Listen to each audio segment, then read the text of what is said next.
جی بچوں، آج ہم سٹوری جو سننے جا رہے ہیں وہ کون سی سٹوری ہے؟ وہ ہے موچی کا حج۔ عبداللہ بن مبارک ایک مشہور بزرگ تھے۔ ان کی عادت تھی کہ ایک حج کرتے، دوسرے سال خدا کی راہ میں کافروں سے جہاد کرتے اور تیسرے سال تجارت کرتے۔ اس تجارت سے جو انہیں نفع ہوتا وہ اپنے شاگردوں اور دوسرے ضرورت مند لوگوں میں تقسیم کر دیتے تھے۔ ایک دفعہ وہ حج کے لیے گئے، حج سے فارغ ہو گئے تو تھوڑی دیر کے لیے کعبہ شریف میں لیٹ گئے اور ان کی آنکھ لگ گئی۔ انہوں نے خواب میں دیکھا کہ دو فرشتے آسمان سے اترے ہیں۔ ایک فرشتے نے دوسرے فرشتے سے پوچھا، اس سال کتنے لوگ حج کے لیے آئے ہیں؟ دوسرے فرشتے نے جواب دیا، 6 لاکھ لوگ۔ پہلے فرشتے نے پھر پوچھا، ان میں سے کتنے لوگوں کا حج قبول ہوا ہے؟ دوسرے فرشتے نے جواب دیا، کسی کا بھی قبول نہیں ہوا۔ فرشتے کی یہ بات سن کر عبداللہ بن مبارک کو بہت غم ہوا۔ انہوں نے سوچا کہ اتنے لوگ جو دور دور سے آئے ہیں اور سفر کی ہزاروں تکلیفیں اٹھا کر یہاں پہنچے ہیں، ان سب کی تکلیف اور محنت بیکار گئی۔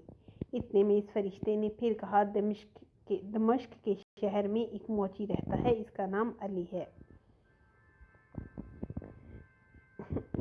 وہ موفق کا بیٹا ہے۔ وہ حج کرنے نہیں آیا ہے لیکن اس کا حج قبول ہوا ہے اور اللہ تعالیٰ نے اس کی وجہ سے ان سب لوگوں کو بخش دیا ہے جو یہاں حج کرنے آئے ہیں۔ اس کے بعد عبداللہ بن مبارک کی آنکھ کھل گئی۔ اپنے خواب کے متعلق سوچا تو فوراً جی میں کہا کہ مجھے دمشق جانا چاہیے اور اس شخص کی زیارت کرنی چاہیے جس کا نام فرشتے نے علی بن موفق بتایا ہے۔ یہ سوچ کر وہ دمشق کی طرف روانہ ہو گئے۔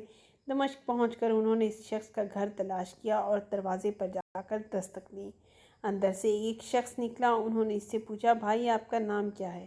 اس شخص نے جواب دیا، علی بن موفق۔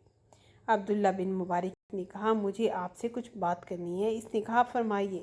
عبداللہ بن مبارک بولے، آپ کیا کام کرتے ہیں؟ بھائی آپ کا نام کیا ہے؟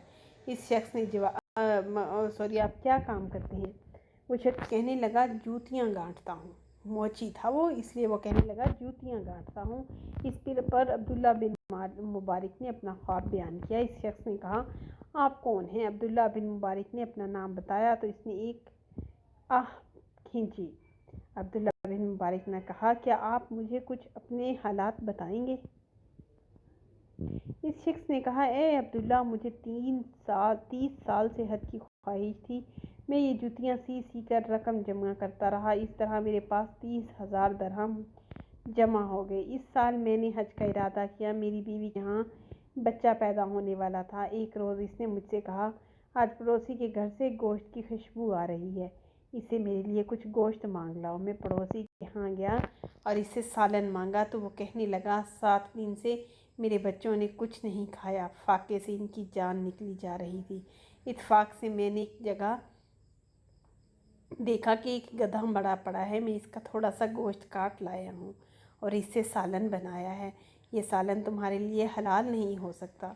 پڑوسی کی بات سن کر میں نے اپنے آپ سے کہا، بدبخت، تیرے پاس 30,000 درہم ہیں اور تجھے یہ معلوم نہیں کہ تیرے پڑوسی کے بچے 7 دن سے فاقے سے ہیں۔ میں اسی وقت گھر سے وہ 30,000 درہم اٹھا لایا اور اپنے پڑوسی کو دیتے ہوئے کہا، یہ لو اور ان سے اپنے بچوں کا خرچ چلاؤ، میرا حج یہی ہے۔ عبداللہ بن مبارک نے جوتی کی یہ داستان سنی تو کہنے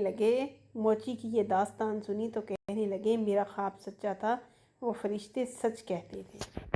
لہٰذا بچوں، کسی کی مدد کرنا حج کرنے سے بھی زیادہ افضل ہے۔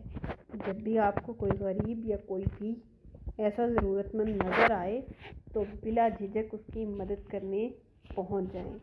اس سے اگر آپ چھوٹے ہیں تو چھوٹی مدد کریں، اگر آپ بڑے ہو جائیں گے تو اللہ آپ کو اس قابل بنائے گا کہ تو آپ بڑے لوگوں کی مدد کریں گے، ٹھیک ہے؟ جو بڑے ہوں گے، جن کو ضرورت ہوگی، آپ ان کی ہیلپ کریں گے، ٹھیک ہے؟ پیارے بچوں، اس چینل کو فوراً سے سبسکرائب کر لو اور میں آپ کے لیے، اگر آپ کو یہ اچھی لگی ہے کہانی تو میں اس طرح کی آپ کو اسلامک سٹوریز سناؤں گی، تو آپ نے اس کو فوراً سے